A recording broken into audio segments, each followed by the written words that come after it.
Le coq chante, le jour paraît, tout s'éveille dans le village. La reine mère du village est là, elle est toute belle. Marco. Bonjour à tous, bienvenue Bonjour. mesdames et messieurs. J'espère que le coq est en forme. En tout cas, généralement, il est très en forme, hein, vu l'intensité des décibels qu'il émet. Bienvenue, c'est le dernier rendez-vous de la semaine. C'est pour ça qu'on est assez détendu. Bonjour Fatim. Bonjour Marcelin. Ça va bien? Par la grâce Et de bonjour Dieu. à vous, Bonjour, la reine bonjour mère du Fatim village. également, évidemment. Voilà, bienvenue au village Matin Bonheur. Le coq a chanté le début de cette matinale. Tous les habitants sont prêts, chacun à son poste, à commencer par la réalisatrice Soro Félicité Sénédiawa. Merci de nous rejoindre sur RTI. Un programme très light aujourd'hui. C'est vendredi, Marco l'a dit, alors on essaiera de vous donner des reportages comme ça ludiques, intéressants, afin de bien impulser cette journée du vendredi 15 décembre 2017 qui s'annonce sous de très bonnes auspices d'ailleurs.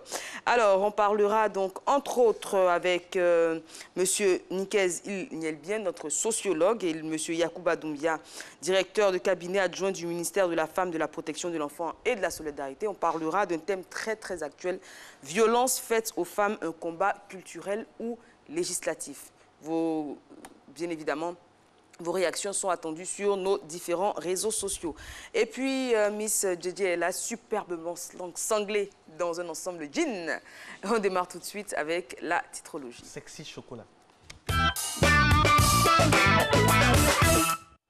Bonjour Eva, bonjour Marcelin, vous êtes tout en couleur, magnifique. Tout de suite, la dernière tétralogie de la semaine. Allez, c'est parti. Et Fraternité Matin s'intéresse donc à la modernisation de l'état civil. Désormais, un numéro unique pour identifier chacun en Côte d'Ivoire, donc chaque Ivoirien. Et au sujet du sommet de la CEDEAO, le chef de l'État, Alassane Ouattara, se rendra à Abuja aujourd'hui même. L'intelligent d'Abidjan maintenant va apparaître et s'intéresse à la nomination des 56 secrétaires adjoints du RDR. Qui sont-ils? Qui fera quoi? Pourquoi et comment? Vous saurez tout dans l'édition du jour du journal, qui propose aussi un témoignage sur le crash de l'hélicoptère à Port-Bouët. Fort heureusement, il n'y a pas eu de mort. Notre voix maintenant revient sur la crise au sein du RHDP et titre « La guerre Soro-Ouattara divise les députés ». Un proche de Soro réagit dans le journal. L'autre information concerne le malaise dans l'armée et la grogne chez les gendarmes, nous dit la couverture. On parle sport maintenant avec le mensuel Préférence Magazine qui affiche donc le portrait de Cristiano Ronaldo, le meilleur joueur de football selon la FIFA, qui est seul au monde avec ce 5e titre. Clément Sosa Simawango, lui, a été brillamment élu à la tête de la Confédération africaine de boxe. Et puis, on apprend que Naby Keïta est l'Africain le plus cher du football. Votre hebdomadaire féminin Go Magazine propose un titre à faire pâlir de jalousie.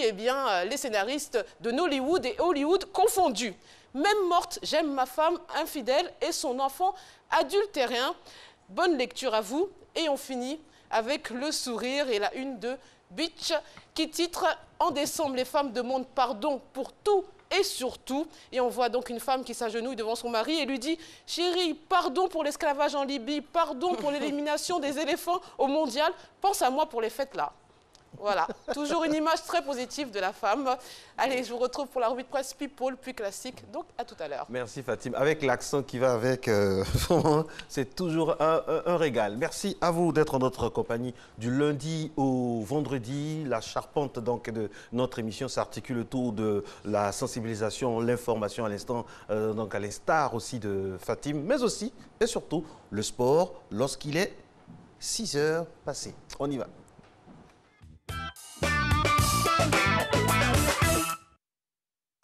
Salut Eva, salut Marco, salut chers téléspectateurs. C'est la fin de la semaine aujourd'hui. Pour cette nouvelle séance de gym, je vous propose de faire donc un peu de cardio. Je suis accompagné de Samir à ma gauche et de Cindy à ma droite. Donc si vous êtes prêts, on part directement avec les step touch. Là, on met la main aux hanches et on part. 1, 2, 3, 4, 5, 6, 7, 8, 9, 10. Encore. 1, 2, 3, 4, 5, 6, 7, 8, 9, 10. Plus bas. 1, 2, 3, 4, 5, 6, 7, 8, 9, 10. Dernier 10. 1, 2, 3, 4, 5, 6, 7, 8, 9. Ok, alors, prochain exercice, on va monter les genoux là. 1, 2, 3, 4, 5. On engage les bras. 6, 7, 8, 9, 10. Dernier 10. 1, 2, 3, 4, 5, 6, 7, 8, 9 et 10. Une jambe. 1, 2, 3, 4, 5, 6, 7, 8, 9, 10. On change. 1, 2, 3, 4. Super. 5, 6, 7, 8, 9, 10. Encore. 1, 2, 3, 4, 5, 6, 7, 8, 9, 10. Dernier. 1, 2, 3, 4, 5, 6, 7, 8, 9. Ok, super. Alors, le prochain exercice que je vous propose, on les appelle les sumo jack. D'accord? On écarte les jambes, on descend là et on remonte. 1, d'accord? 2. Allez les filles, on écarte bien les jambes. Laissez assez d'espace entre vos deux talons, de sorte à ce que le corps puisse bien descendre au milieu. On va faire 2 fois 10. Allez, 3, 2, 1.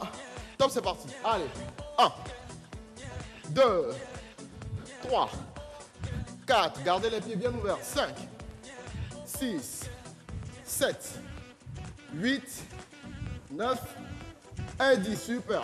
Allez, on souffle un peu. On prend juste 10 secondes de repos et on repart encore une dernière fois pour cet exercice. 3, 2, 1. Top, c'est parti. Allez. 1, 2, 3, 4, 5, 6, 7, 8, 9 et 10. Super. Alors, le dernier exercice aujourd'hui de la série que je vous ai proposé, on va faire les skip-in, jambes fermées et jambes ouvertes. Comment ça va se passer? On fait ça et on écarte là, là et on écarte là, là et on écarte là. D'accord? On va essayer de faire 20 secondes 2 fois. Allez, 3, 2, 1. Top, c'est parti. 1. Allez, courage, courage. Allez, on ouvre, on resserre. On ouvre, on resserre. Allez, encore un peu. Allez. 5, 4, 3, 2, 1. Ok, super. Allez, on souffle un peu. On prend juste 10, 15 secondes de repos. Et on repart une dernière fois pour cet exercice. Allez, un peu de courage chez vous. Allez, les filles, courage. Allez, on y va. 3, 2, 1. On commence les pieds écartés. Top, c'est parti. 1. Super. Allez, encore, encore, encore. Allez, super. Encore un peu. 10, 9, 8, 7, 6, 5, 4, 3, 2, 1. Ok, super. Alors, je suppose que vous êtes très essoufflés chez vous à la maison, mais c'est ce que nous recherchons lorsque nous travaillons le cardio. Donc, je vous laisse en compagnie de Coach Kadi toute la semaine qui vient et je me ferai un plaisir d'être avec vous d'ici 10 jours. Allez, bon week-end à vous. Ciao. Ciao, ciao. Bon week-end, Coach Fabrice. Effectivement, nous sommes très essoufflés. Si vous êtes content, bah, tant mieux. Hein. Ça prouve qu'on a mis du cœur à l'ouvrage. Essoufflé, qui est essoufflé? Bah oui, c'est ce qu'il a dit. Si on est essoufflé, tant mieux. Ça veut dire qu'on a bien fait les exercices. Mais vous n'êtes pas essoufflé, ça va? Non, ça va pour le moment. Okay. Alors, le 18 décembre prochain, ce sera la journée internationale des migrants. Et cette journée est l'occasion de dissiper les préjugés et de sensibiliser l'opinion à leur contribution dans les domaines économiques, social, culturel, au profit tant de leur pays d'origine que de leur pays de destination. Et oui, l'immigration n'est pas toujours néfaste et vue sous l'œil sous lequel on le voit aujourd'hui, mais il y a de bons côtés. Dans tous les pays, il y a des migrants, même en Côte d'Ivoire, même si on les appelle des expatriés parce qu'ils viennent de l'Occident, ce sont également des migrants. Et il faut savoir que le 19 septembre 2016, à l'occasion d'un sommet de haut niveau qui a eu lieu au siège de l'ONU à New York, l'Assemblée générale des Nations unies a adopté des engagements essentiels visant à renforcer la protection de millions de personnes déplacées de force et qui se déplacent pour d'autres motifs dans le monde entier. Alors, j'espère qu'on aura donc une pensée pour les migrants qui souffrent un peu plus. Il y a, récemment, j'ai vu une vidéo d'une jeune Ivoirienne au Koweït qui circule en ce moment sur les réseaux sociaux. Beaucoup en Arabie Saoudite, au Bahreïn, dans les pays du Golfe. Je suis quelque peu dubitatif parce que j'écoutais, elle disait qu'il y avait des élèves parmi eux, des élèves en classe de 3e, des élèves en classe de terminale, donc en classe d'examen. Je me demande ce qu'ils y font quoi, en classe d'examen. Et puis, vous savez ce que les gens seront prêts à faire pour l'immigration? Vous ne pouvez pas imaginer. Justement, et ce qui me peine beaucoup, c'est que je pense qu'il y a eu pas mal de campagnes de sensibilisation. On a eu des témoins même de ces personnes-là qui se sont rendues, des Ivoiriennes dans des pays du Golfe, qui ont été maltraitées, qui ont dû faire des mains et des pieds pour pouvoir rentrer dans leur pays d'origine. Malheureusement, ces pays-là continuent d'attirer. On a de cesse de dire qu'on s'expose à des maltraitances, à pas mal d'horreurs, mais malheureusement, des gens sont toujours tentés par cette aventure ambiguë, si je puis dire. Moi, j'ai fini par comprendre que les gens arrêteront d'aller à l'extérieur quand le développement sera vraiment une réalité sous nos cieux. Ça, c'est évident. Il faut le reconnaître parce qu'on a beau faire toutes les campagnes avec Jacques Séguéla, qui est l'un des plus grands communicants en France, ou bien vraiment, c'est le développement local, donner aux gens de façon à proximité ce qu'ils ont besoin d'avoir par rapport à ce qui se passe dans le monde. Ça va les retenir à coup sûr, ça va venir pas de façon brutale, mais progressivement, vous verrez que les gens n'iront plus parce que chez eux, il y a quand même le minimum avec M majuscule. Comme disait Fatou Diomé, personne ne quitte la maison paternelle pour la maison du voisin si on a tout chez soi. Donc franchement, c'est à méditer. Est-ce que nous, on a le petit-déj ce matin? Eh oui, on y va tout de suite. Parce qu'on a l'appétit surtout.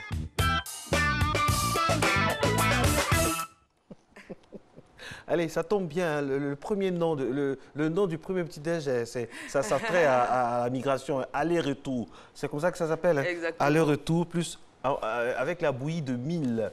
Voilà, ça tombe très bien et c'est très bon. Mais attention à l'ordinateur quand même, il ne faut pas tout abîmer. Vous ne devez pas renverser là-dessus. Hein. Donc, excellent appétit à vous. On va passer à la deuxième image, communiquée par Fatoumata Koné, qui... Waouh, c'est du riz couché. Bah, alors là, un riz couché... de high level, hein. Donc rien que l'assiette, le petit bol glamour, noir, hein. Voilà, un riz couché très glamour. Je ne sais pas s'il a le même goût que celui qu'on gratte dans la casserole. Et qu'on déguste dans un coin de la cuisine. Alors, dernière image, donc, c'est du womi avec de la sauce légumes. Waouh, le womi, comment on peut dire ça en bon français, le womi?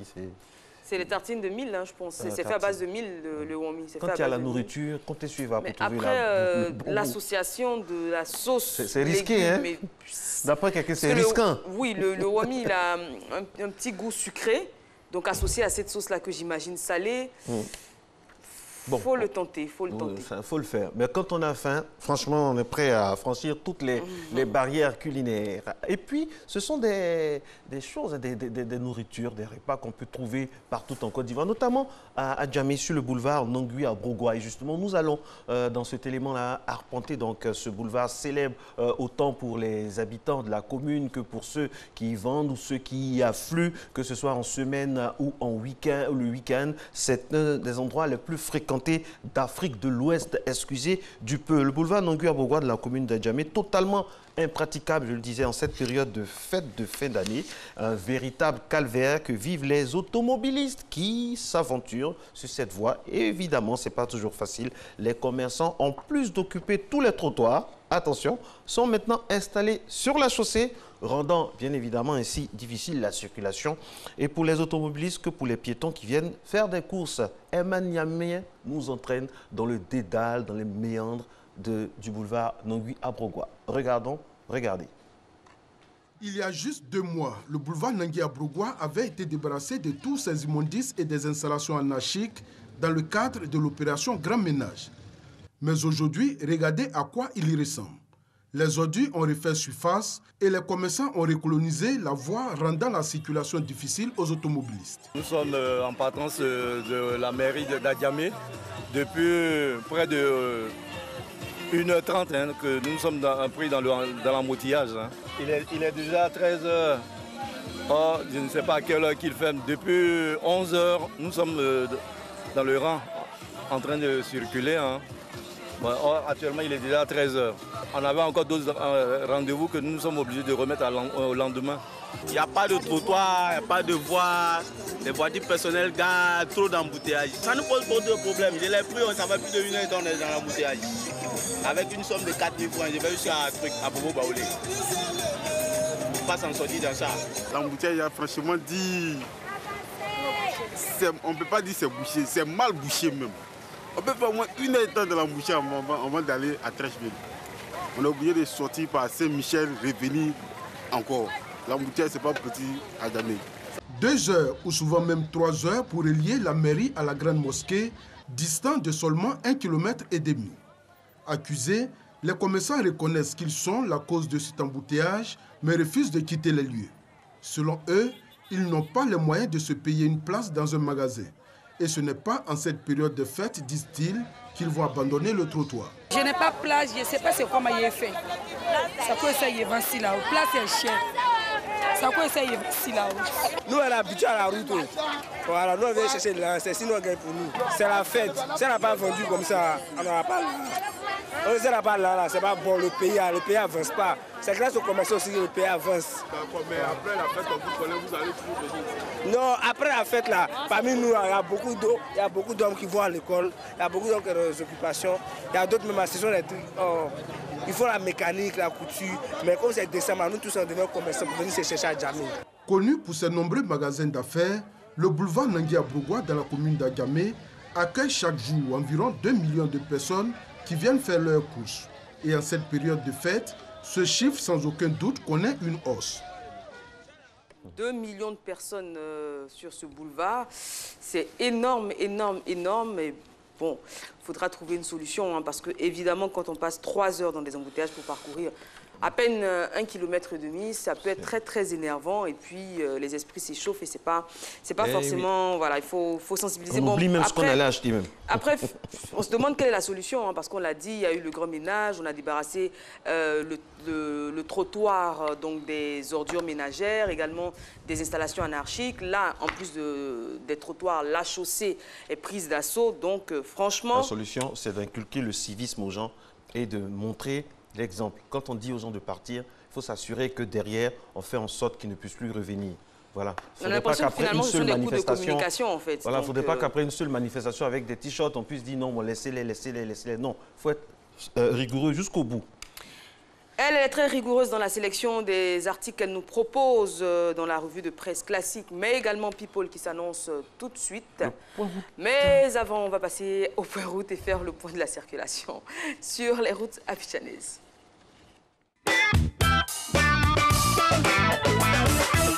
Et nous allons donc du côté d'Abidjan Nord, précisément le quartier de Cocody, dans la zone des 2 plateaux, avec la circulation au pied de ces tours qui jouxtent, vous le savez, un hypermarché très très important de notre capitale. La circulation est assez cool.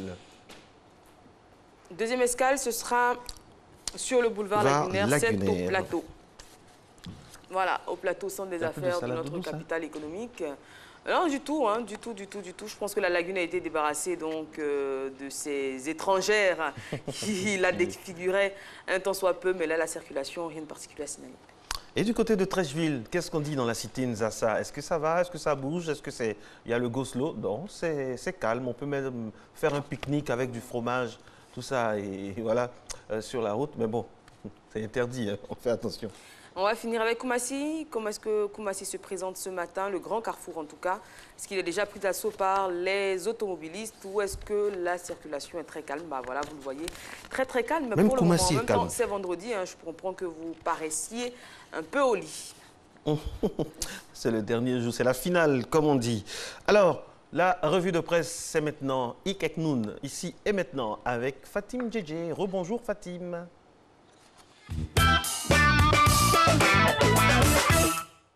Et JC Pluriel parle à cœur ouvert dans Go Magazine.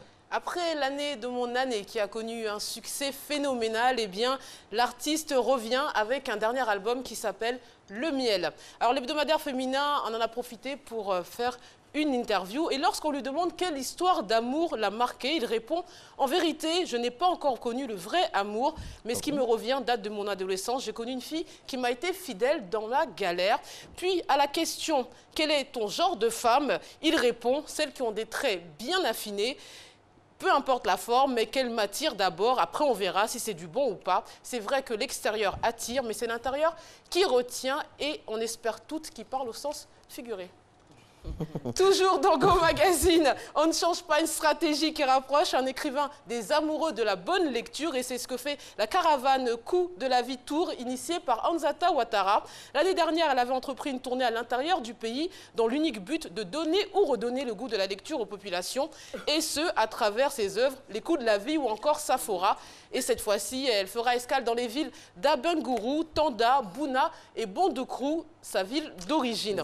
On parle encore littérature et showbiz avec Life Magazine, un roman biographique sur l'artiste Serge Beno, sera bientôt disponible. C'est l'œuvre du journaliste écrivain Constant Gay et publié par les éditions Matrice. Alors les 150 pages que compte le roman décryptons le parcours de l'artiste. Son vécu sera épluché et il y aura aussi quelques révélations. Encore un peu de patience donc pour pouvoir lire Serge Beno, Mélodie d'une vie. Et puis, dans toute une autre galaxie de stars, selon Voici, Johnny Hallyday avec comme fin une star américaine. Oui, la musique et le talent de Johnny Hallyday ont dépassé les frontières de la France. La sensibilité du chanteur touché par exemple depuis de nombreuses années le célèbre acteur américain Tom Hanks qui était un grand fan de Johnny et il nous a dit à son sujet « Notre première rencontre restera à jamais gravée dans ma mémoire. J'étais avec mon épouse dans un restaurant, je me suis penchée vers elle pour lui dire « Je crois que le monsieur qui était en train de manger à la table derrière toi, eh bien, c'est le chanteur français que j'aime tant. » Je me suis alors levée pour aller lui parler et lui dire à quel point j'appréciais ses chansons. Et vous connaissez Fatim, vous connaissez son sens de l'humour. Eh bien, ça tombe bien. Maintenant, un peu d'humour avec la caricature de... Bitch. Raté. On voit un couple dans une voiture, voilà la photo. Et donc, il y a la femme qui dit au monsieur, allume tes phares. Et le monsieur répond, non, on doit gérer l'électricité. La dernière facture de courant était trop élevée. Comme quoi, les hommes aussi, des fois, ne sont pas très malins. Et attention, mesdames et messieurs, on finit avec une information, mais vraiment déterminante, capitale, n'est-ce pas? Eh oui. Je vous demande votre attention. C'est aujourd'hui même l'anniversaire de notre chère collaboratrice Vicky, alors qu'on a martyrisé, qui nous supporte depuis déjà 1 an. Donc Yako, à toi, on t'embrasse. Courage ma belle. Et c'est un peu l'aide de camp de Marcelin et Eva, si j'ose dire. Exactement. Joyeux anniversaire Vicky. Que de bonnes choses parce que tu le mérites. Et du courage à nous supporter. Continue. Et ce soir, j'ai oublié de dire, elle est invitée en boîte de nuit par Marcelin et Eva. Et bien évidemment, la facture sera adressée à Kadi Fatiga, la rédactrice en chef. Absolument. Donc amusez-vous bien. Merci beaucoup. Encore une fois, joyeux anniversaire à Vicky. On continue, Marco. On avance allègrement. Dans quelques instants, on aura droit, bien évidemment, au JT. Et puis, Fatim sera de retour pour la revue de presse classique cette fois. Pour l'heure, Marco, qu'est-ce qu'on propose à notre très chers téléspectateurs? Nous allons proposer donc ce qui fait un peu la charpente de nos émissions, le No Comment, No Comment. On y va, c'est parti. 2, 1, go! And they're off. Kind of. Oh, we've got baby movement in lane 1. Miles is off and running. Oh, no, no, Miles, what are you doing? Miles, come on. Oh, lane 2. Here comes lane 2. Lane 2 keeps going. Baby Jake in lane 2. Oh, Jake, come on, Jake, a little bit more. Oh, and on the inside goes Baby Miles and Baby Jake. Oh, it's a photo finish. It's a photo finish. In just a minute. Oh, we got a winner. Lane 1, Baby Miles. Oh, let's go to our... Jeux olympiques des bébés, c'est passionnant, gagnant un biberon. Bah oui, on stimule l'enfant comme on peut. Il y a des parents qui avaient des téléphones portables, d'autres des biberons justement, des bibis, et voilà. Donc rendez-vous dans 2 ans, on fera la même chose ici sur ce plateau. Les Américains sont formidables, quoi. Jeux olympiques des bébés. Vous avez vu le public? On a un public plus conséquent que celui du match à Sec Africa. Ils sont motivés en plus, ça crie, ça applaudit. Il y a même un commentateur, etc. C'est le Usain Bolt, il est un peu métis, c'est le mec qui a gagné. Ah, c'est formidable.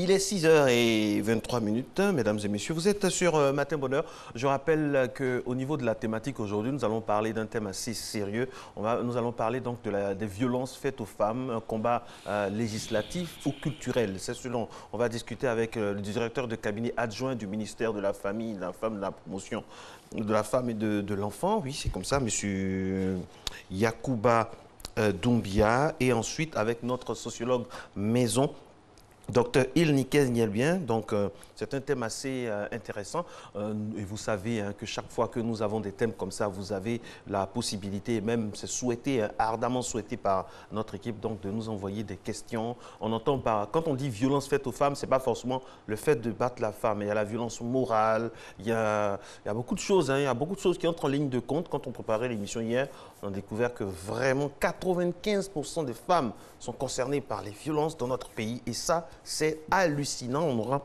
toutes les informations avec nos invités. Ce sera aux alentours de 7h UTC. Exactement. Et puis, Marco, on va rappeler que le 15 décembre 1966, Mickey, donc le héros de Walt Disney, était orphelin, puisque Walter Disney, justement, décédé à l'âge de 65 ans. C'était à Burbank, en Californie. Et puis, on va souhaiter une très bonne fête aux Christianes et aux Christians. Christian, oui. Vous en connaissez? Oui, énormément. Christian, c'est assez courant. Et puis Christian, ça signifie chrétien en anglais. C'est la particularité de ce nom français. Exactement. Donc, bonne fête à vous qui portez ce prénom. Et vous, dans la famille Amani, vous pensez qu'il y avait tous les noms? Il n'y a pas de Christian? Non, pas de Christian, pas de Christiane. Ah, d'accord. Mais dans l'entourage, oui. Et bonne fête à toi.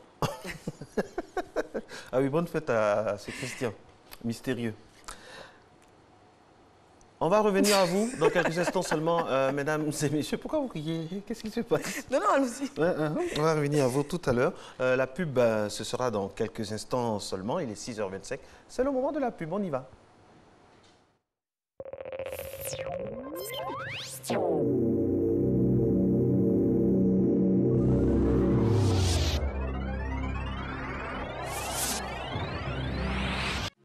Doussou Bakayoko en concert live, samedi 16 décembre à 16h au complexe d'Anyama, dimanche 17 décembre à 16h au centre culturel d'Abobo. Artistes invités, Yola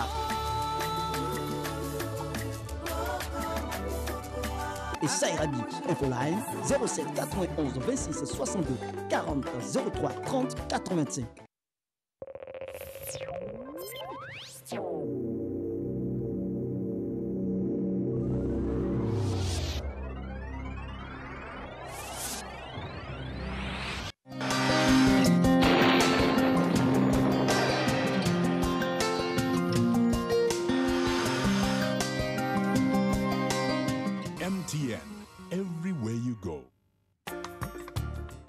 Mesdames et messieurs, bonjour. Pour cette matinée, au sud, le début de matinée sera marqué par la présence du brouillard et après le temps sera partiellement nuageux avec un peu de particules de poussière dans l'air. Au nord et sur les villes de la bande centrale, le temps sera dominé par des vents secs et relativement poussiéreux. Cette situation sera plus intense au nord du pays. Pour les températures de la matinée, la maximale affichera 24 degrés à Abidjan comme à Diaké, 22 degrés qui seront observés à Bondoukou et sur la ville de Boaké, 21 degrés à Daloa, 22 degrés à Dimbokro comme à Gagnoa, 20 degrés de minimale dans le Poro à Korogo, 22 degrés à Mans, 21 degrés à Odiéné, 24 degrés de maximale à San Pedro, 23 degrés à Sassandra comme à Tabou, enfin 24 degrés à Yamoussoukro. Pour l'après-midi, le ciel sera partiellement nuageux au sud du pays. La bonne entrée de vent humide favorisera des développements nuageux avec de faibles risques de pluie localisés. Au nord, on observera un renforcement des vents secs avec encore des particules de poussière en suspension dans l'air. Cette situation affectera les régions de la bande centrale à un degré moindre. Les variables de l'après-midi à présent, on aura 31 degrés à Abidjan, 30 degrés de minimale à Diaké, 34 degrés, ça sera la maximale à Bondoukou comme à Boaké, 32 degrés à Daloa, 34 degrés à Dimbokro, il fera 32 degrés à Gagnoa, 34 degrés à Korogo, 32 degrés à Mans, 34 degrés à Odiéné dans le Kabadougou, 32 degrés à San Pedro comme à Sassandra, 31 degrés à Tabou, enfin il fera 33 degrés à Yamoussoukro. Très bonne journée à toutes et à tous.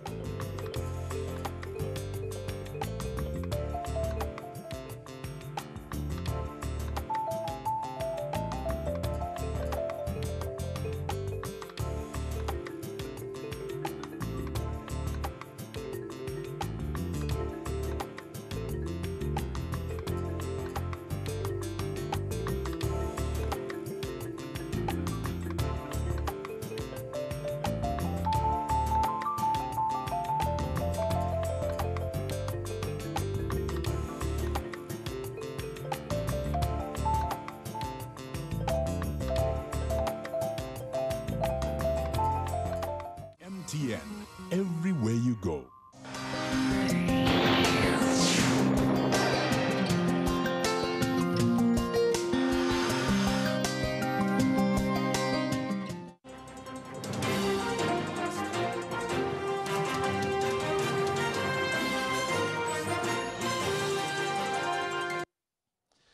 Bonjour mesdames et messieurs, bienvenue dans ce 6h30. Le chef de l'État, le président Alassane Ouattara, va procéder ce vendredi à l'inauguration du CHU d'Angré. Cet établissement sanitaire équipé d'appareils médicaux de dernière génération est bâti sur une superficie de 4,6 hectares avec une capacité hospitalière de 250 lits. Il comprendra un plateau technique très moderne, un centre international d'endoscopie et de techniques avancées en chirurgie. Ce CHU est le 4e d'Abidjan après ceux de Treichville, de Cocody et de Yopougon. Qu'en pensent les populations? Nos reporters ont promené leur micro dans les rues d'Abidjan. L'initiative d'avoir pensé à nous doter d'un hôpital, d'un CHU, c'est ça? Voilà, pour les habitants de la zone de... C'est Cocody, mais c'est plutôt rapproché pour nous qui sommes à Angré. Voilà, ça nous éviterait aussi... d'aller tout le temps au CHU de Cocody. Ça peut beaucoup nous rendre service parce que aller jusqu'à Cocody, à Yopougon, souvent tu arrives à Cocody, il n'y a pas de place, tu vas à Yopougon, tu vas à Treichville. Donc ça là encore de plus, ça va beaucoup nous rendre service. Aujourd'hui, l'hôpital qui va s'ouvrir demain, moi je pense que c'est une aubaine pour nous villageois de Djurogobité. Parce que un hôpital à quelque part du village, c'est à notre portée ça. Avant, pour aller à l'hôpital, il fallait se déplacer jusqu'à Génie 2000 avant d'avoir une voiture pour se rendre dans un centre hospitalier. Aujourd'hui, avec l'avènement de cet hôpital, je pense que nous n'allons plus nous fatiguer pour aller jusqu'à Génie 2000 pour avoir une voiture avant de se rendre dans un centre. Nous allons marcher à quelques mètres du village, nous avons un centre hospitalier. Donc c'est la bienvenue. Cette structure sanitaire vient donc améliorer les conditions de prise en charge sanitaire de la population, particulièrement celle d'Abidjan. Mais quel est le fonctionnement du système de santé en Côte d'Ivoire? Dans quelle catégorie s'inscrivent les centres hospitaliers et universitaires dans le pays? Et enfin, quel est le coût de cette œuvre architecturale? On en parle avec Christelle Menant et Davis Oyo. Après les centres hospitaliers universitaires de Treichville, Cocody et Yopougon, celui d'Angré sera le 4e de la ville d'Abidjan et le 5e du territoire ivoirien. Ces CHU s'inscrivent dans 3 catégories de structures sanitaires. On parle de pyramide sanitaire. La base, le niveau primaire ou départemental, ce sont environ 2000 centres de santé et formation sanitaire et 82 hôpitaux généraux. Le premier contact qui accueille tout patient ayant des problèmes de santé. En cas de complications, le patient est premièrement référé à l'hôpital régional. Le niveau secondaire ou régional compte 17 centres hospitaliers régionaux, c'est la 2e référence. Ils sont mieux équipés que les hôpitaux généraux. Au 3e étage de cette pyramide se trouvent les centres hospitaliers universitaires et les 8 instituts spécialisés. C'est le niveau national. La prise en charge est assurée par des spécialistes dans des infrastructures plus importantes et avec des équipements technologiquement plus avancés. C'est le cas du nouveau CHU d'Angré, dont la construction et l'équipement ont coûté 35 milliards 230 millions de francs CFA. Le chef de l'État a présidé donc jeudi hier un conseil des ministres, séance au cours de laquelle le gouvernement a arrêté plusieurs mesures visant à favoriser le développement de la transformation de l'anacarde en prélude à la campagne 2018. Autre mesure, celle visant à relancer et à redynamiser le programme présidentiel des logements sociaux. Le gouvernement annonce également la mise en place prochaine du registre national des personnes physiques. Le compte-rendu de Mahama Traoré dans nos prochains journaux. Hier, jeudi 14 décembre, aux environs de 11h40, un hélicoptère de type Alouette, immatriculé TUHAH, appartenant à la société Ivoire Hélicoptère, s'est écrasé au quartier Jean Folly, près de l'aéroport Félix Houphouët-Boigny. Le ministre des Transports a aussitôt dépêché sur les lieux les services compétents de son département ministériel, notamment le Bureau Enquête Accident d'avion et l'Autorité nationale de l'aviation civile. Cet accident n'a occasionné aucune perte en vie humaine, cependant causé des dégâts matériels et enregistré 4 blessés, dont les 2 membres de l'équipage. Herman Guivet. Une de Port-Bouët, quartier Jean Folly, une foule de curieux tenus en respect par les forces de défense et de sécurité. Sur la toiture d'un magasin, un hélicoptère Alouette de type SE-313B de fabrication française, immatriculé TU-HAH, vient juste d'achever son vol de manière catastrophique.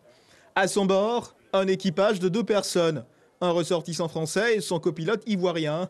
Dans le magasin se trouvaient également 2 personnes au moment du crash, 3 parmi elles grièvement blessées, 1 légèrement, tous évacués d'urgence par les secours. On a procédé donc très rapidement à la prise en main de la situation et à l'évacuation de 3 victimes que nous avons trouvées sur les lieux. Et il y avait une 4e qui avait été évacuée avant qu'on arrive en fait. Donc on a pris en compte les 3 qu'on a trouvées sur place. Il y avait 2 en état de choc, il y avait une qui était blessée, mais blessée léger comme on dit chez nous. Dans sa perte croissance de vitesse, l'appareil a été accroché par des câbles électriques avant de finir le nez dans le magasin.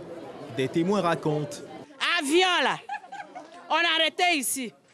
Maintenant on voit l'avion là vient, puis un coup là même là, il a tombé, voum. J'ai aperçu l'hélicoptère en train de tourbillonner dans l'air. Moi je me suis dit que c'était un jeu parce que on a l'habitude de voir ces genres de scènes là. Il y a des pilotes que ça donne à ces genres de jeux, donc on l'a ignoré. Désespéré et le regard perdu, Sandé Obiora, propriétaire du magasin, n'oubliera certainement pas cette journée du 14 décembre 2017. Je suis vraiment sur le choc.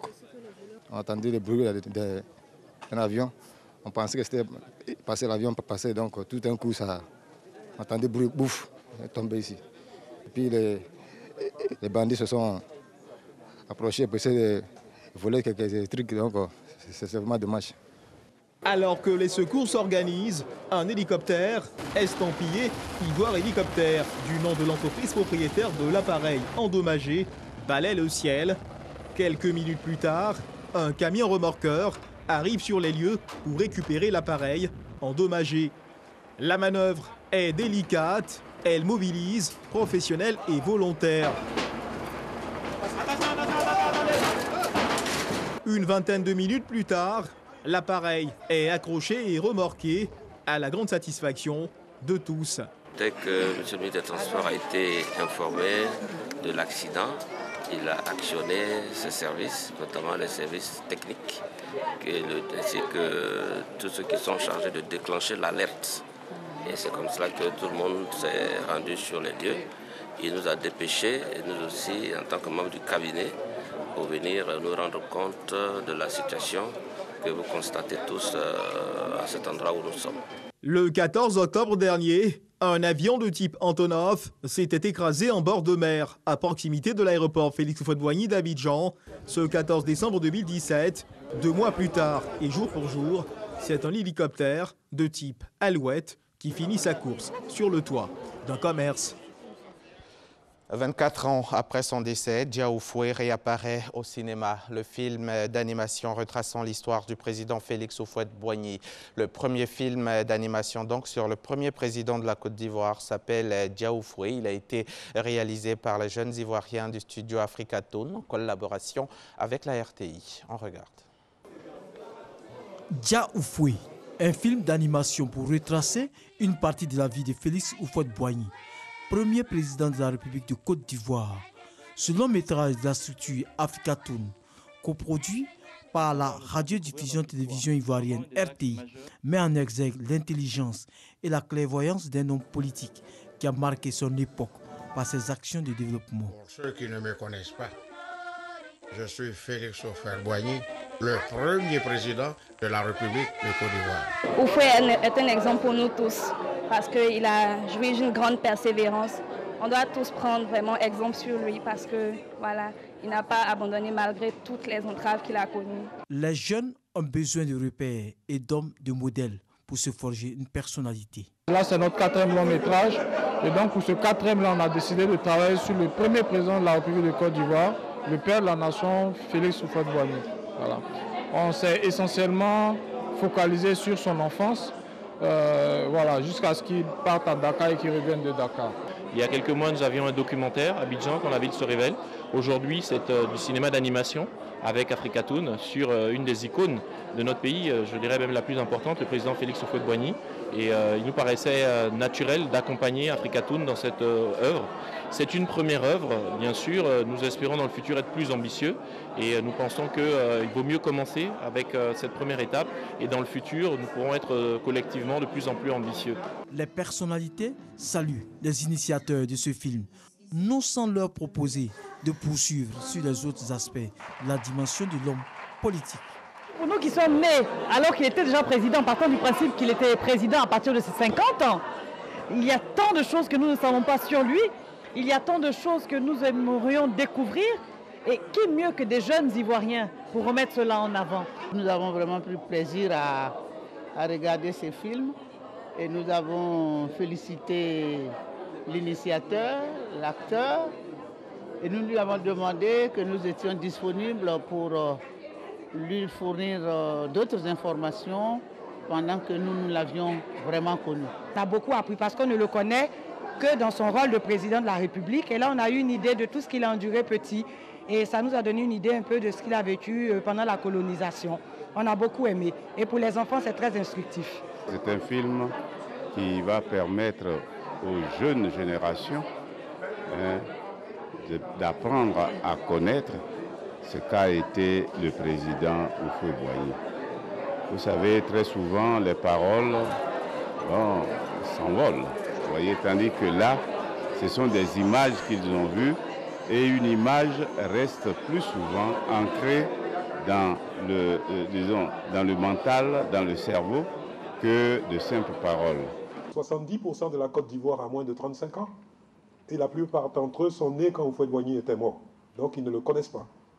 Il faut peut-être maintenant passer à une autre étape, prendre des scénaristes confirmés, prendre des acteurs confirmés, ou pourquoi pas faire ça sous forme de feuilleton qui pourra être diffusé d'abord sur la RTI et ensuite dans d'autres médias à travers le monde.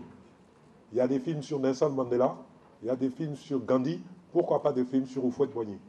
D'une durée d'1h30, Dja Oufoué sera au programme au cinéma majestique de Sokosé à partir du 16 décembre pour une durée de 2 mois. Dans un rapport publié hier jeudi 14 décembre, Human Rights Watch dénonce de nombreux crimes sexuels souvent commis par les forces de l'ordre durant la longue période électorale que vient de connaître le Kenya. L'ONG a enquêté dans les bidonvilles de Nairobi et à Kisumu et Bungoma dans l'ouest du pays, c'est-à-dire dans les fiefs de l'opposition. Si la liste ne se veut pas exhaustive, elle témoigne de l'horreur des violences en période électorale dans le pays. Et puis pour terminer, la fourniture internationale d'armes aux factions du conflit syrien a augmenté de manière significative la quantité et la qualité des armes dont disposait l'EI. Des armes fournies aux rebelles en Syrie, notamment par les États-Unis et l'Arabie saoudite, sont tombées aux mains des djihadistes du groupe terroriste. Dans un rapport publié au terme de 3 ans de recherche sur le terrain, l'ONG Conflict Armament Research a analysé l'armement utilisé par l'État islamique en se basant sur un échantillon de 40 000 pièces. C'est la fin de ce journal. Merci de l'avoir suivi. Bonne suite des programmes en compagnie d'Eva et Marcela. Eh oui, c'est moi Eva et lui c'est Marcela. Merci. Monsieur Diaby, on vous retrouvera ce week-end ou... Tout à l'heure déjà à 13h, demain matin à 13h également, et puis ainsi de suite. Je vous l'ai dit, il est infatigable, monsieur. Ouais. Superman Il faudrait penser à prendre un peu de repos. Diaby Superman. Alors, dans quelques instants, donc à partir de 7h, nos invités parleront avec nous de violences faites aux femmes, un combat culturel ou législatif.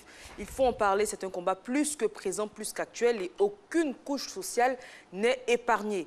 Vous serez surpris d'apprendre que des femmes cadres supérieurs ou avec un niveau d'études très élevé sont également concernées par ces violences-là, et on en parlera donc dans quelques minutes, donc une dizaine de minutes environ, avec nos différents invités qui seront installés. Pour leur Miss JJ est là, on a eu droit à la titrologie, à la revue de presse People, place à la revue de presse classique.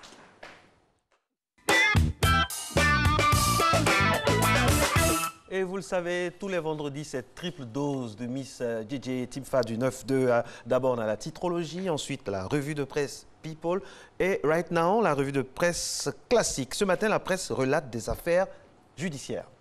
Souvenez-vous, je vous en parlais en début de semaine, dans la nuit du 4 au 5 décembre dernier, eh bien, des hommes armés ont fait irruption dans le domicile de l'ancien ministre du président Laurent Gbagbo, Emmanuel Léon Monnet, à Adzopé.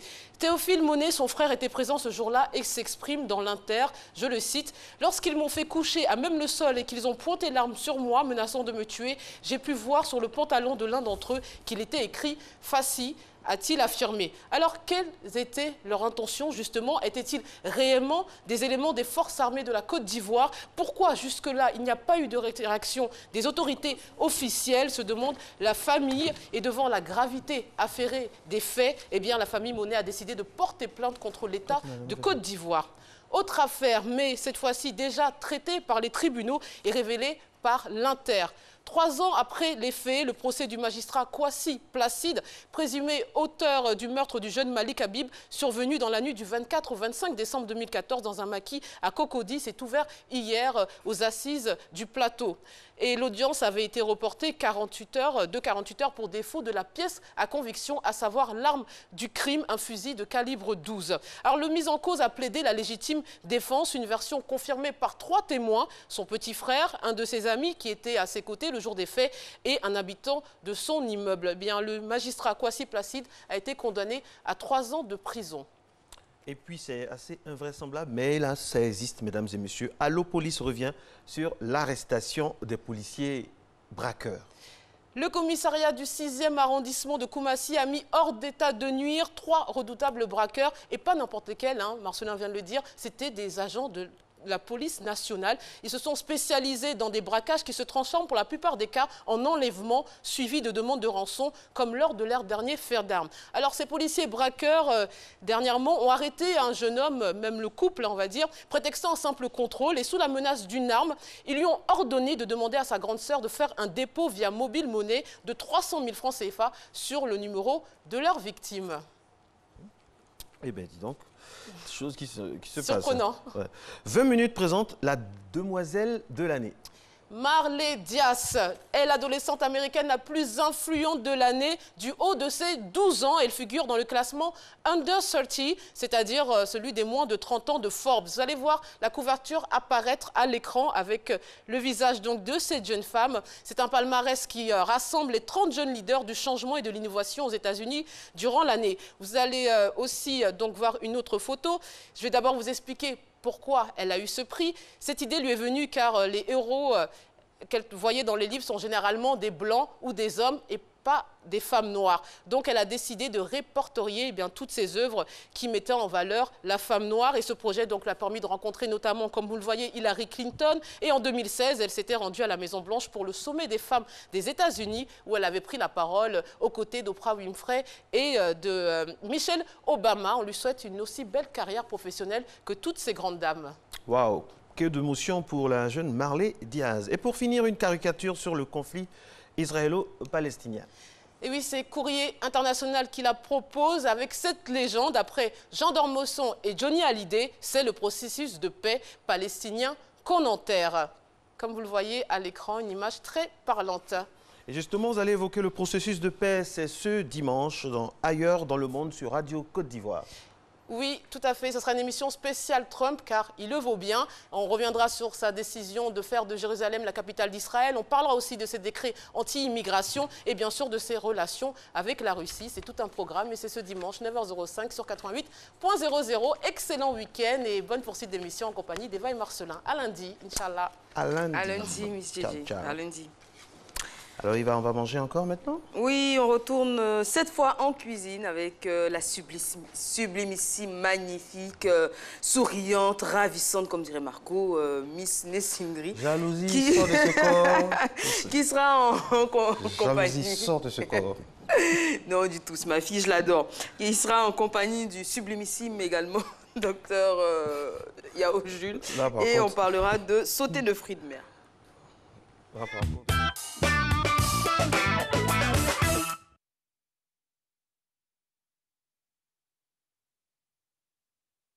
Bonjour Eva, bonjour Marco, bonjour téléspectateurs de Matin Bonheur. Nous sommes en plein dans le mois de décembre et les fêtes de fin d'année approchent à grands pas. Vous voulez certes un repas festif afin de regrouper toute la famille autour d'un bon plat, mais vous le voulez diététique. Eh bien, nous avons la solution. C'est vrai que j'ai le chapeau du chef, mais c'est pas moi le chef. Nous avons avec nous un chef, chef Arthur, avec qui on parlera recettes festives mais diététiques.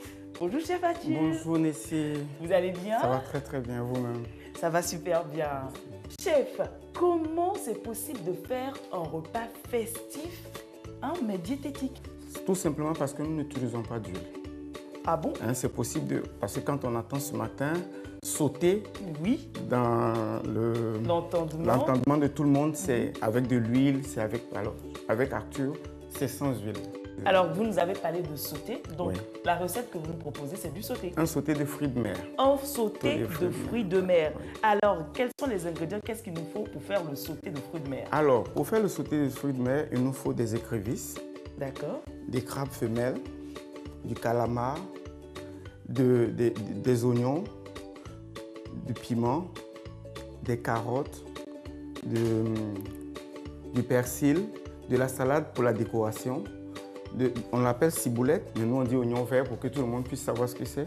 Du poireau, du poivron, de la tomate, de l'ail et puis du sel et du poivre.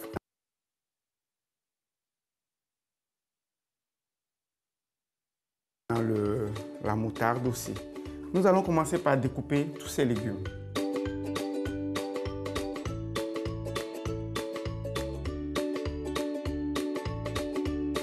Alors, il faut dire que dans les sautés, généralement, on a plutôt besoin de saveur, de goût que de gras.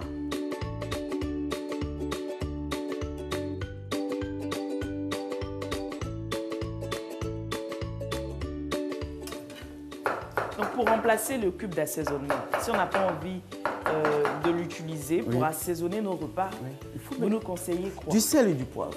Seulement? Du sel et du poivre. Maintenant, ça dépend de quelle sauce vous faites. Si vous faites des sauces africaines, vous prenez le bon vieux adjuvant de nos mamans. D'accord. Alors, maintenant on peut ajouter les écrevisses. Les écrevisses.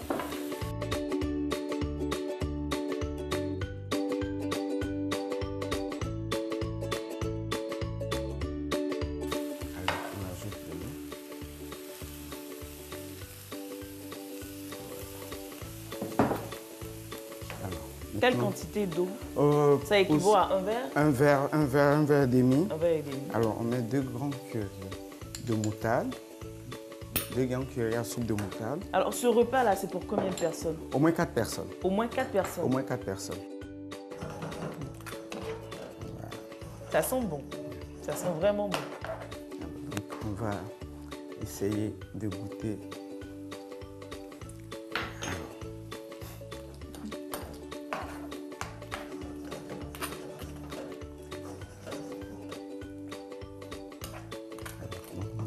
Mijoter. Mais là, je vais rajouter un peu de sel parce que j'ai remarqué tout à l'heure qu'il n'y avait pas assez de sel. Alors, comme ça commence à cuire, je vais découper les poireaux,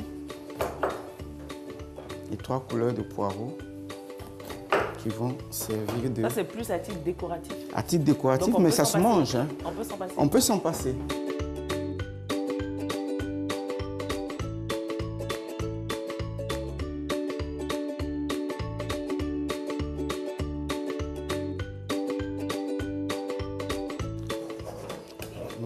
Maintenant mijoter. Pendant combien de temps? Pendant 10 à 15 minutes. 10 à 15 minutes. Pour que l'eau réduise normalement. Et allez, nous allons passer. Voilà. Mais avant tout ça, on avait déjà précuit les fruits de mer. Parce que les fruits de mer, moi je précuis toujours mes fruits de mer. Et c'est plus sûr pour la conservation. D'accord. Parce que c'est délicat. Donc dès qu'on les achète, il faut précuire. On les précuit et on les conserve. Je voudrais dire aux femmes ou à nos mamans, pour les fêtes, quand vous allez au marché, faites attention. Si vous le trouvez rosé comme ça, sans...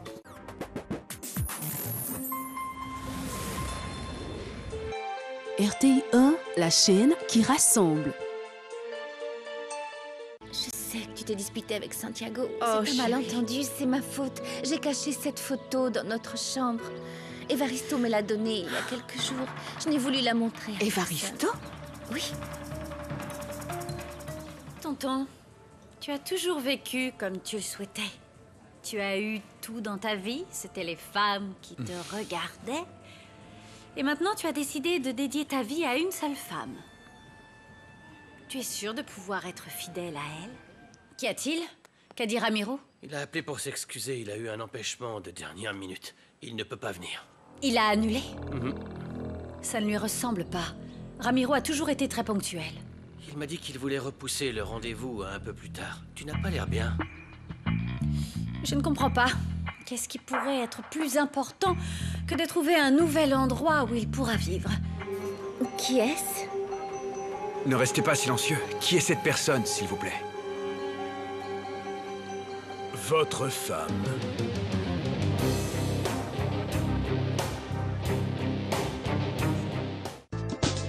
Les trois visages d'Anna, du lundi au vendredi à 13h35 et rediffusion à 8h sur RTI 1.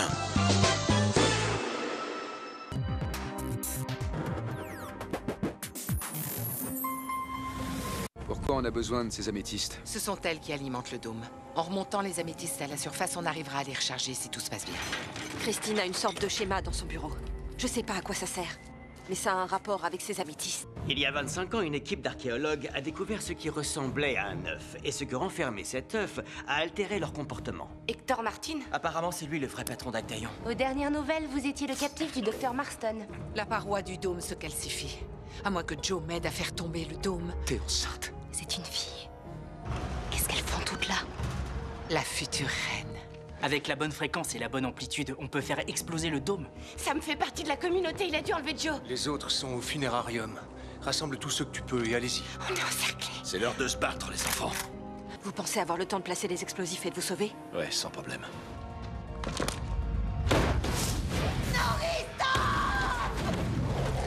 Ma mère a sacrifié sa vie pour que son enfant puisse s'en sortir vivante.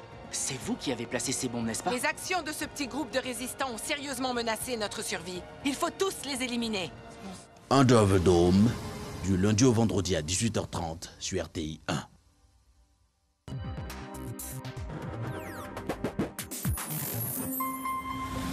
Alors comme ça, c'est toi qui sais amener les gens à la police. Je te parle! T'as perdu ton latin? Hein? C'est pas toi que je parle? Vous êtes enceinte de 2 mois. Enceinte? De 2 mois? Mais je vois mes monstrues. Ce sont des choses qui arrivent. Je suis venue payer des cours de musculation pour ma mère. Elle en a besoin de se défendre contre mon père qui n'a pas tout de chien. Ah là là. Vous voulez qu'on appelle votre mère pour frapper son mari? Je suis fatiguée. Tu as quoi me faire venir dans cet espace public? Stéphane, l'enfant a une tumeur au cerveau. Son état est très critique. Elle a subi une opération à la hauteur de 2 millions dans les plus brefs délais. Attends, tu pourrais pas me dire son téléphone? C'est parce que le médecin dit qu'elle a très peu de chance de t'en sortir si l'opération n'est pas faite dans les 96 heures qui suivent, Stéphane. Je suis épuisée. Intrigue à Babi, tous les dimanches à 20h50 sur RTI 1.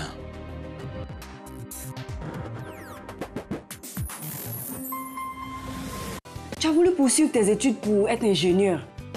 Je me suis encore saignée pour toi. Investir dans une fille en la mettant à l'école n'est pas une mauvaise chose. Si je ne quitte pas cette maison, je ne vais rien foutre à l'école. Les parents ont le devoir de s'intéresser à ce que font leurs enfants. Ils doivent les protéger. Ces collèges vont éviter. Qu'est-ce que tu fais là? Nous ne voulons pas de ce type de relation entre vous à l'école.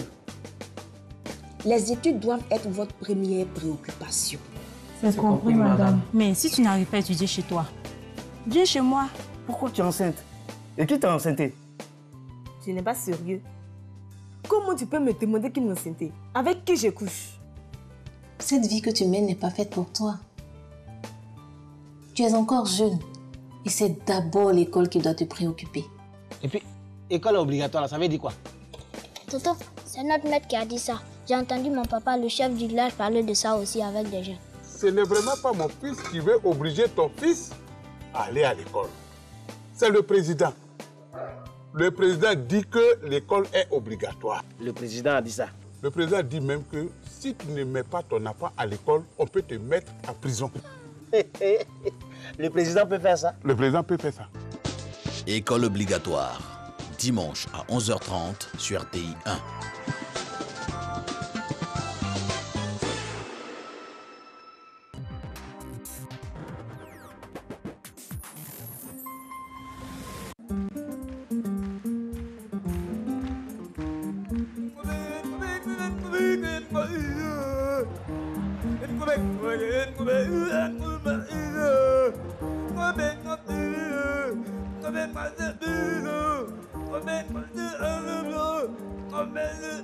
Ce qui me plaît sur Face, est-ce que vous savez, en fonction de la communication de quelqu'un, tu peux savoir dans quelle commune il est. Je teste avec vous.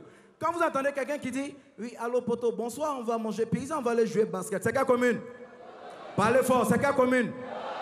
Et quand vous entendez « Ouais, Galassi, là, vous avez vendu ça sur le Jassa là-bas », c'est où ça? Et quand vous entendez « il y a quel discours la nuit, on vient en renfort », on applaudit pour Bobo. Quelqu'un qui ronfle, il va tuer. Les gars sont à la mission, arrivés, on dit il y a un hôtel, il n'y a plus de place. Mais il y a une chambre. Mais défaut, de toute façon le gars là il ronfle. Tu attends, on a la réception et puis on entend. Il dit, le deuxième dit bon, je ne peux pas dormir dans ça là. Je m'avais dormi dans la voiture. L'autre dit, hey, moi je connais un médicament de ça. Il allait boire 2 vins. Il revient trouver le gars couché.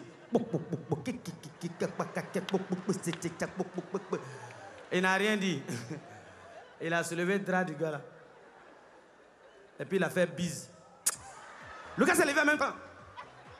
Il dit, si le gars là a fait bise, c'est qu'il est capable de autre chose.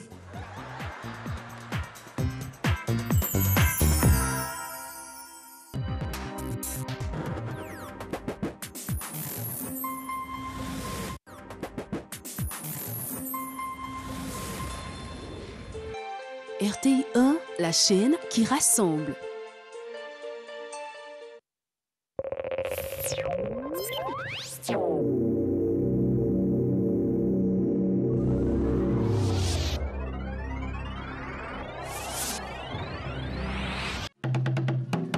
Hommage des peuples Abé, Krobou, Abegui, Swamlé au président de la République, son Excellence M. Alassane Ouattara, sous le haut patronage du vice-président de la République, Daniel Kablandenkan, sous la présidence du Premier ministre Amadou Gon Coulibaly, sous le parrainage du ministre d'État Jeannot Ahoussou Kouadio, grande cérémonie d'hommage de la région de la Niébi-Tiassa au chef de l'État pour ses actions de développement et de promotion des cadres. Le dimanche 17 décembre, à partir de 8h à la place Henri Konabédié d'Agboville, tous à la place Henri Konabédié pour rendre hommage au président de la République et pour le développement de la région de la Niébi-Tiassa. Son Excellence M. Alassane Ouattara, président de la République de Côte d'Ivoire, procédera à l'inauguration du 5e centre hospitalier universitaire de Côte d'Ivoire, le CHU d'Angré dans la commune de Cocody, le vendredi 15 décembre 2017 à 10h. Le CHU d'Angré, un centre de référence au service de la population, une nouvelle approche pour un système sanitaire plus performant. Population ivoirienne, le gouvernement ivoirien met à votre disposition une structure d'excellence pour des soins de qualité. L'utilisation des pesticides interdits, périmés et frauduleux est dangereuse pour notre santé et notre environnement. La réutilisation des bidons et boîtes de pesticides est un danger pour la santé de tous.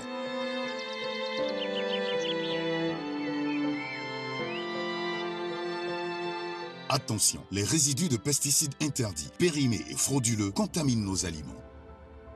Agriculteurs, applicateurs, revendeurs des pesticides, de nombreuses maladies proviennent de l'utilisation des pesticides interdits, périmés et frauduleux. Ils sont dangereux pour nous tous. Ensemble, disons non à leur commercialisation et leur utilisation. Ceci est un message du projet de gestion des pesticides obsolètes de Côte d'Ivoire, Projet Psy.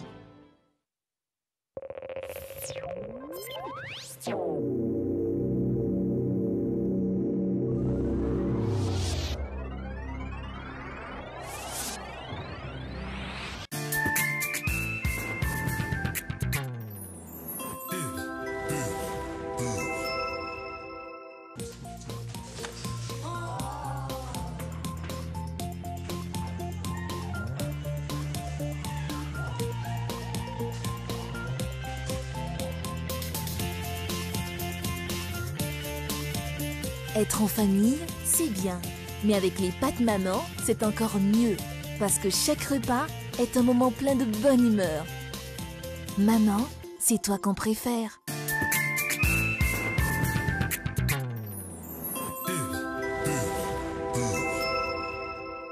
7h04, mesdames et messieurs, merci d'être avec nous à Matin Bonheur. C'est la dernière ligne droite de cette émission, c'est la thématique. Aujourd'hui, dans le volet culture, quand on dit culture, c'est le feeling, la philosophie culturelle. C'est pas forcément culture, l'art, tout ça. Non, c'est la façon de se comporter également. Ça fait partie de la culture. Et justement, parlant de façon de se comporter, les violences faites aux femmes sont vraiment trop fréquentes dans notre quotidien. Et ça, on va en parler, on va en discuter avec notre sociologue qui est sur ce plateau, Dr Ilnikez Nielbien, sociologue. Le thème « Violences faites aux femmes, un combat culturel ou législatif ». Jingle et puis éléments donc explicatifs. Et après, on sera plein pied dans la thématique. C'est parti.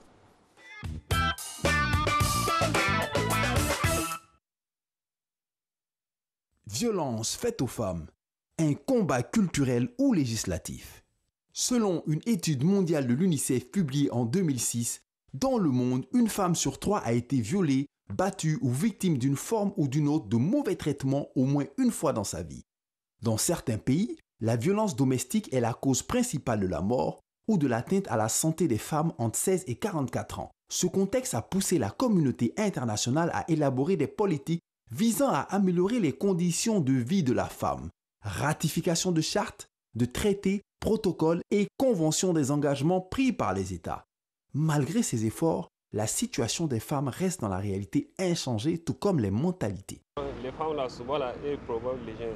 Il faut les frapper, c'est bon. C'est pas normal de porter main à une femme parce que bon, les femmes sont nos mamans. Mais parfois, comme elles te connaissent, on est obligé de faire le plus. Dans la culture, dans notre ancienne culture, non. C'est pas normal que la femme se fasse battre par son mari. Parce que la femme, c'est l'incarnation, disons, c'est la mère qui porte les enfants, c'est elle qui fait tout. Donc, en plus de ces souffrances-là, elle ne peut pas endosser encore le fait que son mari la batte. Mais il faut dire que de nos jours, il y a plusieurs filles qui adorent se faire battre. Elles adorent ça, c'est comme ça, c'est dans la tête, elles sont maso, c'est comme ça.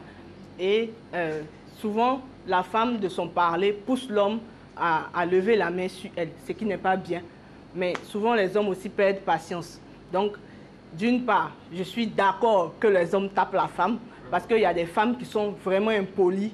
Et puis bon, elles ont besoin de ça souvent pour être réglo. C'est pas bon de frapper une femme. Il faut toujours conseiller la femme, quelle que soit sa colère, quelle que soit la honte qu'elle va mettre sur vous. C'est pas bon de porter main à la femme. L'homme même est son conseil. Donc c'est bon de plus conseiller la femme que de lui porter la main. C'est pas bon de pratiquer la violence dans un couple. Naturellement, tout être humain dira c'est pas bon.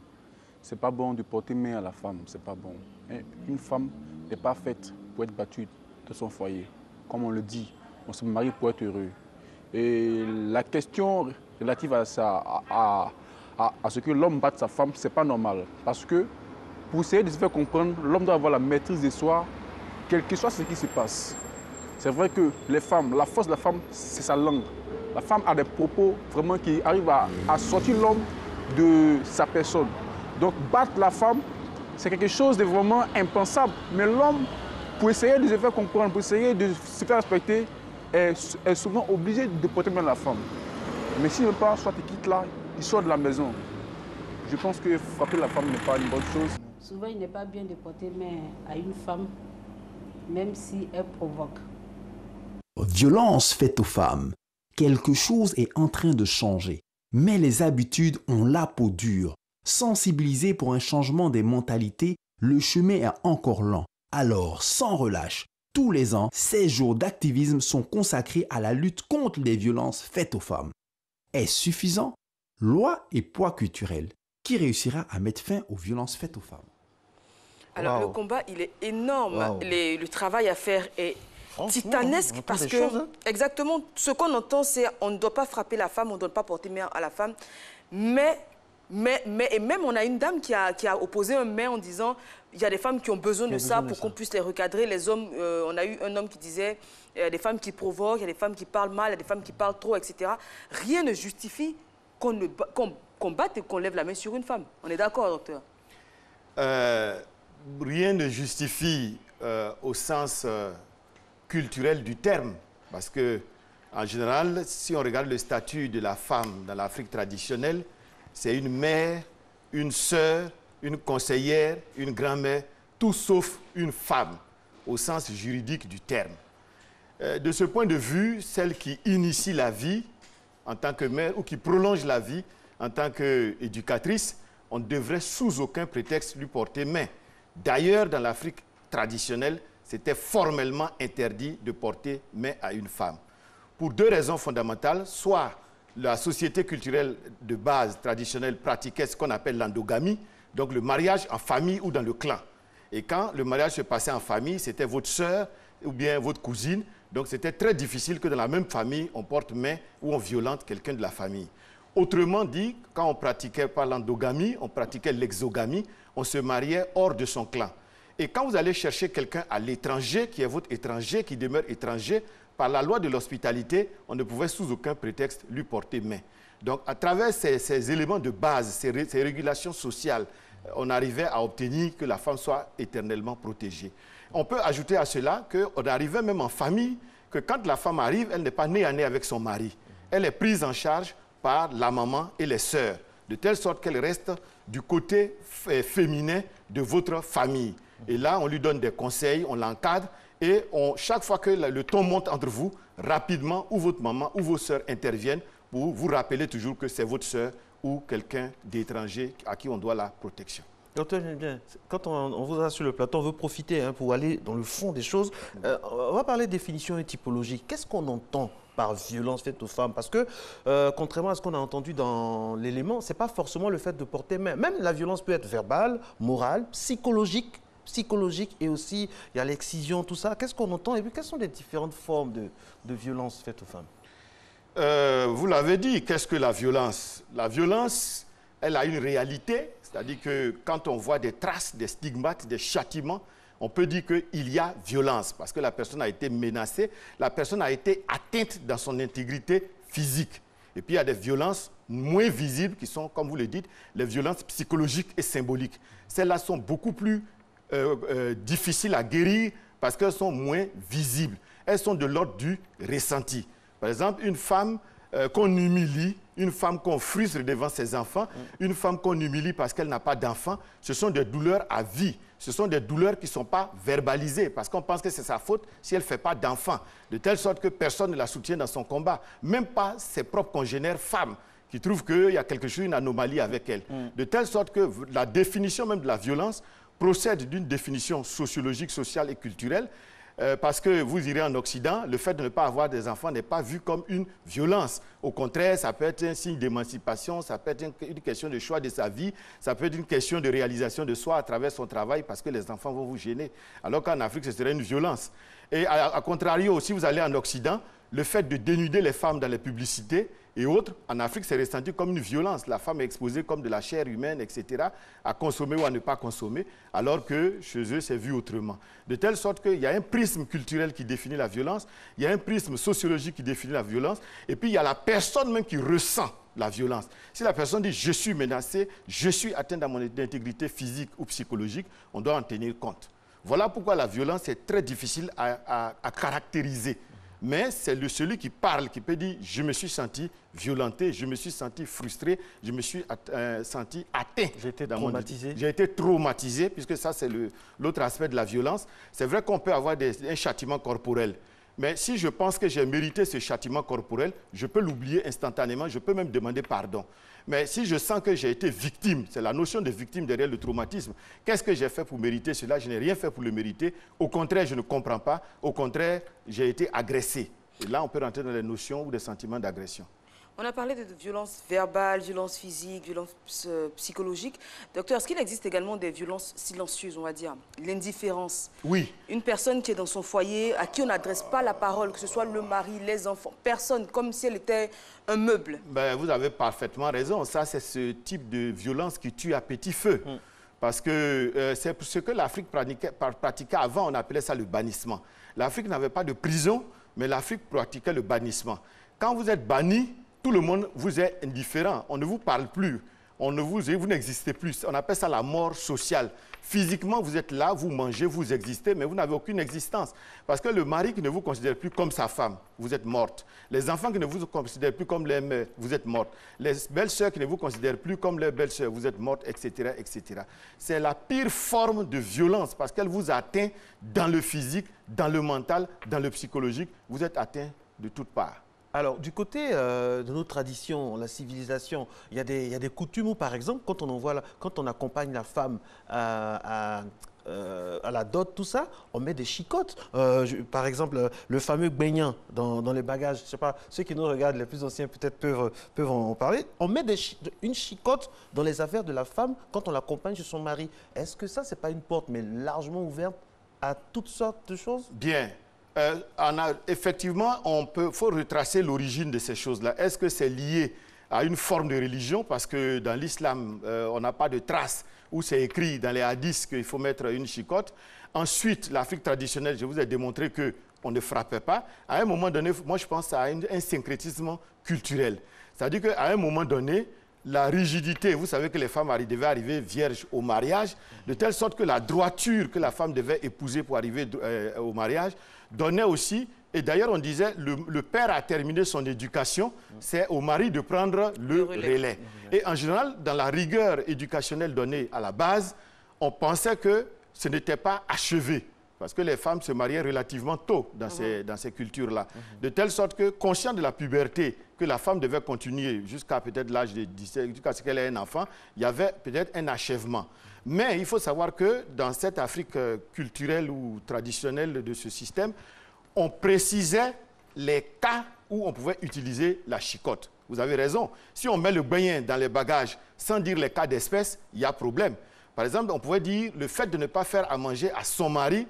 On connaît les dérives que cela provoque aujourd'hui. Donc, les gens pouvaient anticiper en disant « Ah, éduquez votre fille pour qu'elle fasse à manger, quelles que soient les circonstances, qu'elle fasse un effort. Sauf si elle est malade, ça nous tous on le sait. Si elle est malade, elle n'est pas astreinte. » Les questions liées au lit, le soir, est-ce qu'elle a le droit de se refuser? Elle n'a pas le droit de se refuser. Et jusqu'aujourd'hui, ce sont des questions qui ne sont pas tranchées. Est-ce que le mari, même du point de vue juridique, a tout pouvoir pour que la femme ne lui refuse jamais quelque chose, ou bien, etc., etc.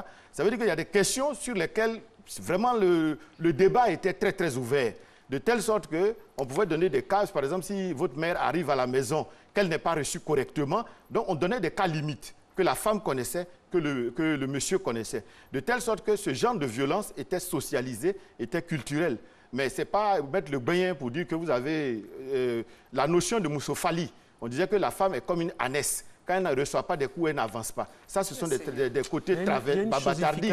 Oui, ça, c'est des côtés abattardis de la chose. Sinon, avant, on éduquait correctement l'homme pour qu'il ne lève jamais la main sur la femme. De telle sorte que c'était dans les cas extrêmes. Le beignet fonctionnait comme une dissuasion. Parce que quand vous avez une arme, c'est dissuasif, mais on ne l'utilise jamais. Parce que l'homme doit avoir beaucoup de retenue, la maîtrise de soi. C'est pour cela que dans les mosquées, les vendredis étaient utilisés à sensibiliser les hommes et les femmes pour qu'elles n'outrepassent pas un certain nombre de rôles, de comportements, de même que les hommes. Aujourd'hui, la culpabilisation, on va dire, féminine est telle que certaines femmes estiment mériter des châtiments corporels. Et puis, on va plus loin en disant que si ton mari te frappe, c'est parce qu'il t'aime. On a tendance à associer donc cet amour voilà, et à valider les châtiments corporels. Bien, alors que la violence n'est pas forcément signe d'amour, n'est même pas signe d'amour. Bien, mais ça c'est un peu pervers et parfois ça vient des femmes elles-mêmes. Parce que quand elles se rencontrent dans les discussions, chacune demande, est-ce que tu as été battue, est-ce que tu as été engueulée, excusez-moi le terme, est-ce que ton mari a levé la voix, le ton, est-ce qu'il t'a brutalisé? Si elle dit non, on dit mais c'est qu'il ne t'aime pas. Oui. Parce que quand on est ensemble, il faut que ça chauffe. Il faut du piment dans la vie. Je me permets de vous arrêter. Il y a des femmes même qui disent, mais mon mari, il est trop simple, il est trop moins. Permettez l'expression. C'est une expression dans notre pays pour dire qu'il est un peu mou. Quoi. Voilà. Il est trop moins... Mais vous avez raison, c'est ce qu'elle disait. Ça vient des femmes même. Ça ressemble à de l'indifférence. Il y a des hommes qui ne parlent jamais à madame, qui sont très discrets, qui observent, qui lui parlent calmement, avec un ton apaisé. Bon, on peut penser qu'il est faible, il ne t'aime pas assez, peut-être qu'il se délecte ailleurs, voilà pourquoi toi, il te néglige. On prend ça comme une forme de négligence. D'où ce que peut-être quelqu'un disait, des copines à elle vont lui donner, ou des sœurs, ou des intimes vont lui donner l'idée d'aller provoquer le mari. Va le provoquer, s'il te frappe, tu sauras qu'il t'aime, mais s'il ne dit rien, c'est qu'il ne t'aime pas. Parce que tout ce que tu fais le laisse indifférent. Effectivement, il y a un côté un peu pervers dans cette affaire, parce qu'on fait intérioriser une certaine forme de violence. Et ça devient une naturalisation de la violence. C'est-à-dire une violence naturellement acceptée par les femmes. Elle se dit, si on me fait ceci, si on me fait cela, ça veut dire qu'on tient à moi, ça veut dire qu'on communique avec moi, ça veut dire qu'on m'aime. Quelque part, c'est pervers, mais cette réalité aussi, vous avez raison, elle existe. Et il y a le côté, on va dire, psychologique du maltraitant. Oui. Très souvent, ce sont des pervers narcissiques, ce sont des gens qui ont une influence assez forte sur la pauvre victime. Oui. Et je le disais à l'entame de notre thème, c'est même pas une question de niveau scolaire, parce qu'on pourrait penser que les violences atteignent les couches les moins cultivées ou les moins instruites de la société. Pas du tout. Dans toutes les stratifications de notre société, même chez des femmes qui sont dites très instruites avec des bacs plus 10, des PhD, etc., elles sont victimes également de violences parce qu'il y a une domination psychologique qui se fait sur elles et elles n'arrivent pas à en sortir. Elles sont conscientes que la situation qu'elles vivent n'est pas normale, mais on n'a pas les armes forcément pour en sortir. Bien, vous avez raison. Déjà, la violence a une dimension universelle. C'est-à-dire qu'on soit dans toutes les cultures du monde, qu'elles soient celles dites développées ou sous-développées, la violence n'a pas de classe sociale, la violence n'a pas de culture, la violence n'a pas de niveau intellectuel. Ce sont les formes qui varient, mais parfois même dans les classes aisées, les violences sont plus dominatrices. Parce que quelqu'un ne peut pas concevoir qu'il soit tout puissant, chef d'entreprise, PhD, bac plus 10, et qu'une femme, entre guillemets, sa propre femme, lui résiste à la maison. Parce qu'il commande quasiment la terre entière, c'est un général d'armée, c'est un ministre, c'est un président, et arrivé à la maison, il ne peut pas comprendre qu'il y ait des limites, qu'on quitte le domaine public pour tomber dans le domaine privé, dans le domaine familial, où là, il n'a plus la carapace qu'il a dehors et avec toute la puissance que cela lui confère, avec le simple fait d'être un père de famille, quelqu'un de modéré, quelqu'un de calme, quelqu'un qui a besoin d'une moitié pour véritablement l'accompagner dans sa vie. Et vous avez parfaitement raison, ça n'a strictement rien à voir avec la richesse, avec la puissance, le niveau, etc. En définitive, docteur, sur quoi on doit insister pour un changement de comportement? Est-ce qu'il faut tabler sur notre culture, notre tradition profonde? Est-ce qu'il faut tabler plutôt sur notre environnement immédiat, l'évolution de la société, les réseaux sociaux, les relations humaines? Sur quoi on doit insister pour un changement de comportement? Bon, pour un changement de comportement, si on veut aller le plus profondément possible, c'est dans l'éducation. Parce que souvent, vous avez les femmes déjà dans l'éducation, elles disent, toi tu es un petit garçon, tu n'es pas une petite fille. Tu ne dois pas pleurer, tu ne dois pas faire ceci, tu ne dois pas faire cela. De telle sorte que dans l'éducation même des garçons, la masculinisation s'accompagne de violence. Les jeux, les types de jeux qu'on fait, le fait de ne pas se laisser frapper à l'école. Les cadeaux qu'on offre aux enfants. Exactement. Tout ça, c'est une masculinisation, c'est un accompagnement de la violence. C'est-à-dire les femmes, parfois, dans l'éducation, dans la socialisation même des jeunes garçons, sont celles-là même qui sont en train de fabriquer les futurs violents de la société. Donc, si on veut remonter le plus loin possible, on va aller jusqu'à l'enfance pour essayer déjà de modérer, de canaliser, d'apprendre aux jeunes garçons à communiquer autrement que par les muscles, par la manipulation, par la volonté de domination, par la culpabilisation, etc., etc. Maintenant, au fur et à mesure qu'on va à l'école, on va voir si on peut encore relayer cela par un accompagnement. Déjà, la sensibilisation en classe, à l'école, etc., etc. Au travail aussi, on n'en parle pas suffisamment. Tout ce qui est harcèlement sexuel, tout ce qui est de considérer toujours que quand une femme réussit, elle n'a réussi que parce que. Alors qu'aujourd'hui, nous avons toutes les statistiques. Donc, la presse a un rôle à jouer, les universités, les grandes écoles.